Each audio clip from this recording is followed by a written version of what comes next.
So do we have a problem with Islamophobia in this country? Yes, we do. Do we have a problem with anti-Semitism in this country? Yes, we do. Do we have a problem in this country with discrimination and hatred? Yes, we do.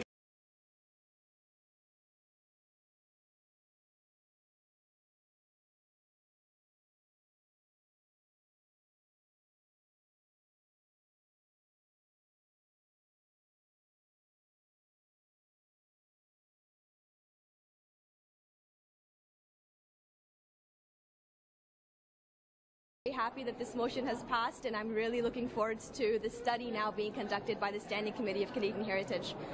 What do you think about the Prime Minister not being here for this vote and instead choosing to campaign?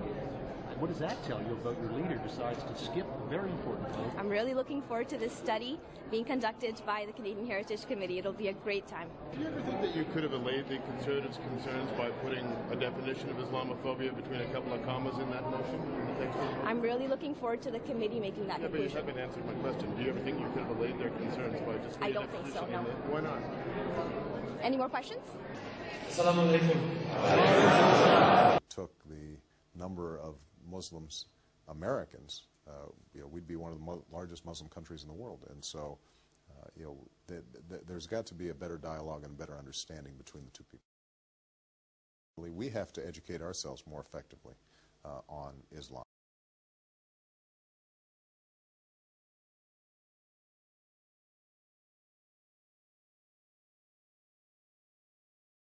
The demographics of the country are going to change. It's inevitable. The Latino community in America is going to grow. If you stopped all immigration today, just by virtue of birth rates, this is going to be a browner country.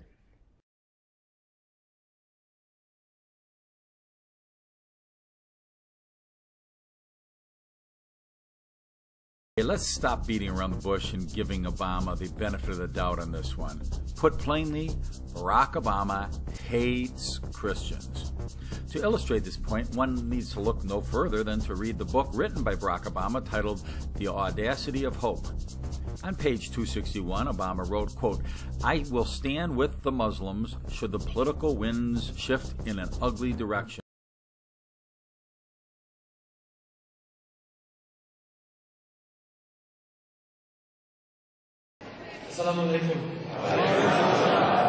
For conservatives or any of that. I'm just a Christian, single, hardworking mom who lives in rural Buckhorn, Ontario. But I'm here today, Mr. Trudeau, very honored and proud to be a Canadian, but I feel like you have failed me, and I'm asking you here today to fix that. And here's my story. I learned to walk again when people told me I would never walk.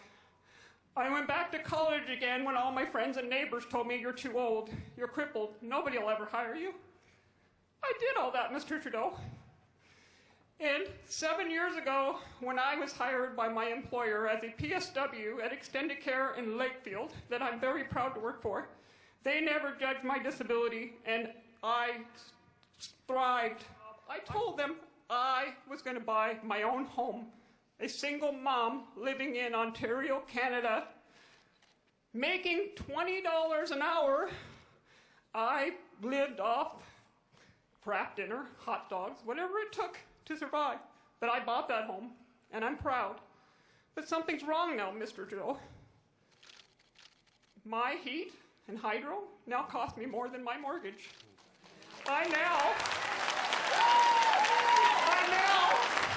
not only work 75 hours a week, I stay and work 15 hours a day, just so I don't lose my home.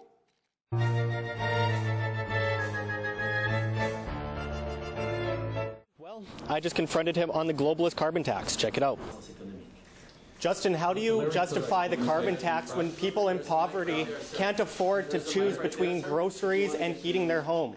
How do you feel about that? How do you feel about those in poverty being... Like every good globalist puppet, Justin Trudeau is lobbied to at events and fundraisers where ticket cost is beyond the means of your average taxpayer. You've been saying two different messages. Down east, you've been telling people that you want to kill the single biggest employer in our province. You're in Alberta right now, sir. You're not in Ottawa. Yet when you come to Calgary, you tell people you're sorry. Well, I'm sorry, I'm a little confused. There is one of two things, Mr. Prime Minister. You are either a liar or you're confused. And I'm beginning to think it's both. Je suis très content. Shame on you and your globalist counterparts. You're scumbags. You're an absolute scumbag. Just in the Bahamas, he was on the private island of the Aga Khan, an island called Bell Island. It's part of a string of islands in the Bahamas the Hollywood Reporter calls the Hamptons of the Bahamas. Speaker, we're seeing a troubling pattern established with these Liberals. They're shutting down debate, they're ramming through legislation, and we have a Prime Minister who doesn't want to answer questions directly on his ethical lapses. Now we find out he only actually wants to be here one day a week to answer questions. That is not accountability. You were talking about $650 million over 3 years. Now that money is going to be going to countries around the world where rights for women and girls when it comes to sexual and reproductive health is an issue, where there are gaps. We're also talking about the Prime Minister this morning making the announcement, talking about how he hopes this money will help with gender equality here right around the world. And he's also talking about empowering women and girls right around the globe. Take a look at the announcement. With these new funds, Canada is doubling its current investment to help close existing gaps in reproductive rights and health care for women. Far too many women and girls around the world see these rights violated. In many cases, they are subject to gender and sexual-based violence, as well as harmful practices such as female genital mutilation and early enforced marriage. The Trudeau Foundation has seen significant increases in gifts and donations since Justin Trudeau won the Liberal Party leadership in 2013 and then the election in 2015. From 2008 to 2013, the foundation had no foreign donations, but foreign money began growing in 2014, jumping from $53,000 in 2014 to $535,000 in 2016, a 10-fold increase. Foreign donors have grown each year that Justin has been the Liberal Party leader. It's no wonder the Prime Minister is spending taxpayer money all over the world. He's paying back his support. Thank you for being here, and with that, I'm going to start taking some questions. How about a question from in here? You, sir, with the mustache. Yes, go ahead. Hello, Justin. Hello. My name is Zach. I am 21 years old, and I'm here today to speak on behalf of the silent majority in this country. When you were running for the office of Prime Minister, your party said that Canada would run modest $10 billion deficits until the end of your term. Then the budget would become balanced.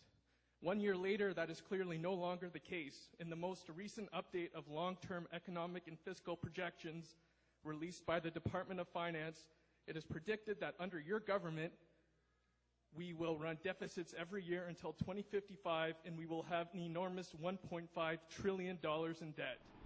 One of the perks of being Prime Minister? Never having to fly commercial. New records obtained by CTV News show that for 10 days and 9 nights, the government Challenger and its air crew of 4 sat on the tarmac, while Trudeau and his family enjoyed a winter getaway, personally paying for his stay at a resort where villas cost $2,500 US per night.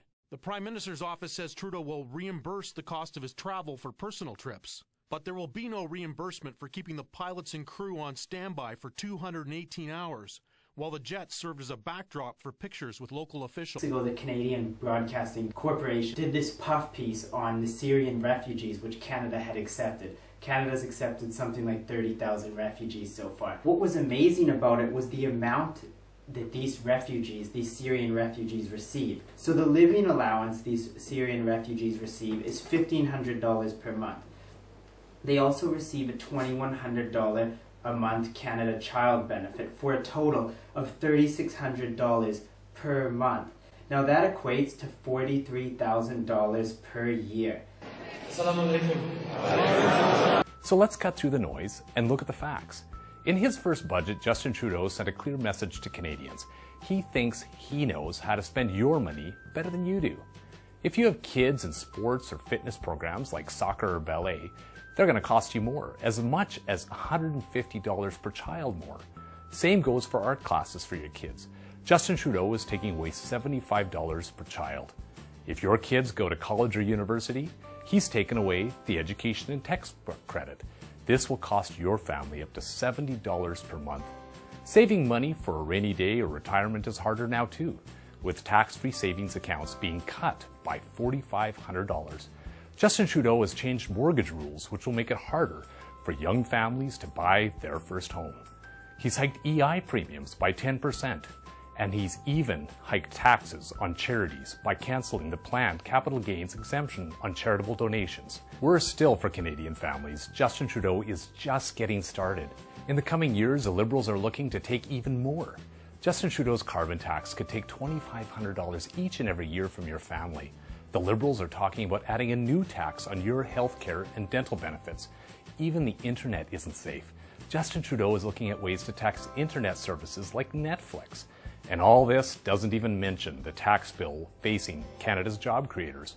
Justin Trudeau has cancelled the tax reduction for small and medium-sized businesses, and he's even taken away the small business job credit, which helped companies meet their payroll taxes. And the CPP premiums are going up for employees and employers alike by $2,200 for a two-parent household. When it's all added up, in true Liberal fashion, what Justin Trudeau gives with one hand, he takes back and then some with the other. When Justin Trudeau swept the Liberals into power just over a year ago, he carried the hopes of many Canadians with him. He spoke to us like no other leader before. Trudeau distanced himself from every former Prime Minister, including his own father, by saying no relationship was more important to him than the one with Indigenous peoples. He is Prime Minister, in part because so many First Nations voted for him.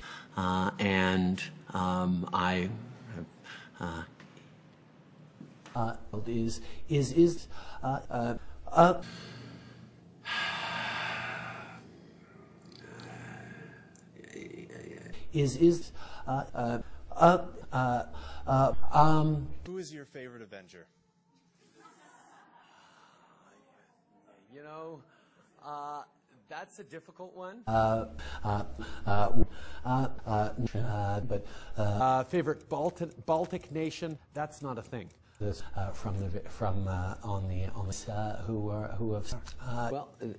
Deficits are a way of measuring the kind of growth and the kind of success that a government is actually able to create. And you know, a large percentage of small businesses are actually just ways for wealthier Canadians to save on their taxes. So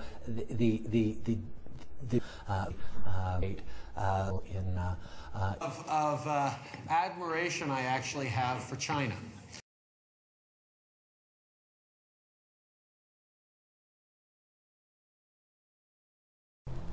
These statues portraying migrants' arrival in our city, a fitting backdrop along the Toronto waterfront as officials here prepare for another potential mass migration. Now, one immigration lawyer is warning that Canada must prepare for a wave of refugee claimants and illegal immigrants like never seen before, as Donald Trump prepares to make good on another election promise. As fast as they're going to try to move people out to Mexico, we're going to have a tremendous influx of people trying to get into Canada because they may have no other choice.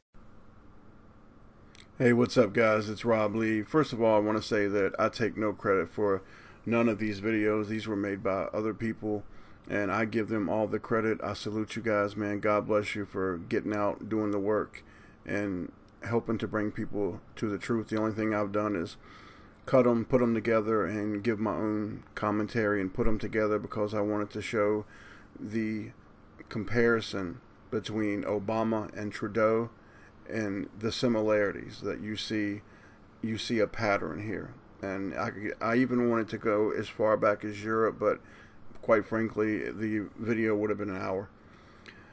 And I want to go ahead and ask Mr. Trudeau, and I know that he'll never see this video, but some of his followers were, because they seemed to, last time I made a video about them, they seemed to want to come and show me how tough that they were. Anyway, I digress. And ICRA Khalid, I would like to know how this white woman right here, and yes, I said white, dreaded white people, how would this beautiful white woman and this white baby, this angel, who let's say are Christian, Ikra, Khalid, they're Christian, Jesus Christ, the only true, and I know there's room for, you can have your false beliefs, that's great. I'm all for you having your false beliefs, as long as you don't blow anything up or kill anybody, I'm all for it. Where do these people fit into your plans, Mr. Trudeau, Miss Khalid? Where do they fit into your plans? Because I noticed you didn't mention Christians. You just mentioned Muslims and Jews. And it's like Muslims have so much love for Jews. Anyway, that was kind of slick. Where do the Christians fit in? Because you know the Bible does say that in the end times, it will be the Christians that will be persecuted. Not Muslims, not Jews, not Hindus, not Buddhists, not atheists, but Christians. Yeah. Okay. The next thing I wanted to show you guys is this.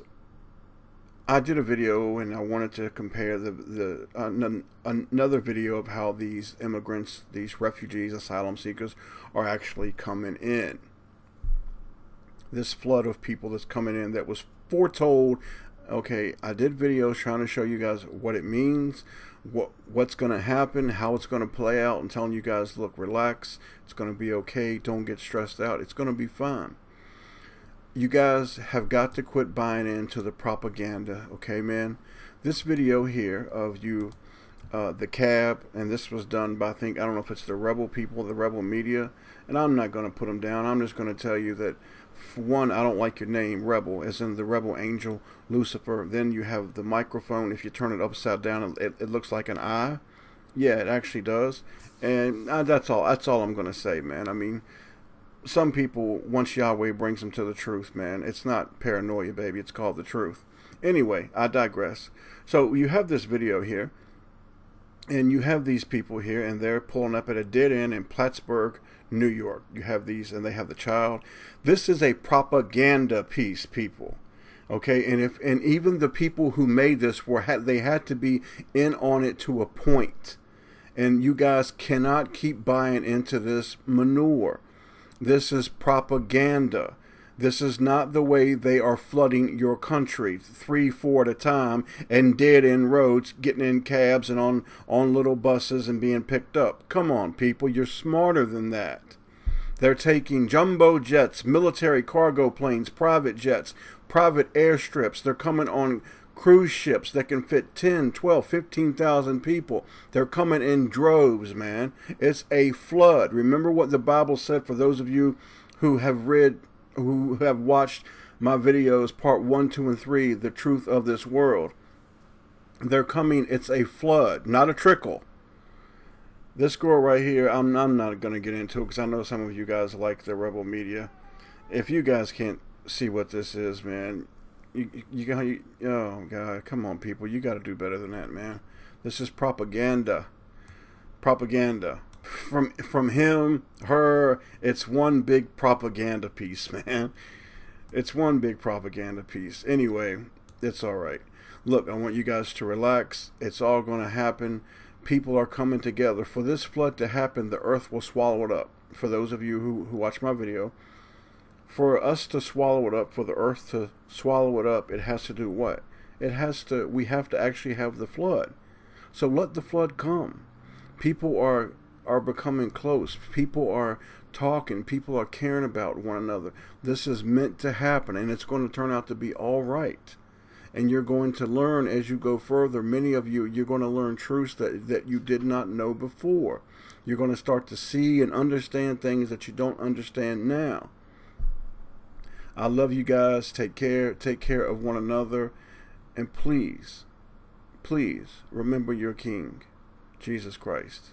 You know, Muslims worship their Allah, their Muhammad, and everybody else worships their, and I call them false gods because that's what they are, but that's just my humble opinion. I'm entitled to it. Right, Miss Khalid? People worship your King, because your King, if you read your Bible, Yahweh tells you none of these other creators, these little gods, have any power. Only He actually has real power. He can save you, heal you. He can take your life. He can make or break you, because he is the real creator. He is the real Father. And all he wants you to do is love him, and love him through his Son, which was the ultimate gift. He gave his only begotten Son for us. I mean, damn, people, how many people have, I mean, what will it take for you to love him? He gave you his Son. What else could you possibly want? I love you guys, man. Take care. Take care of one another.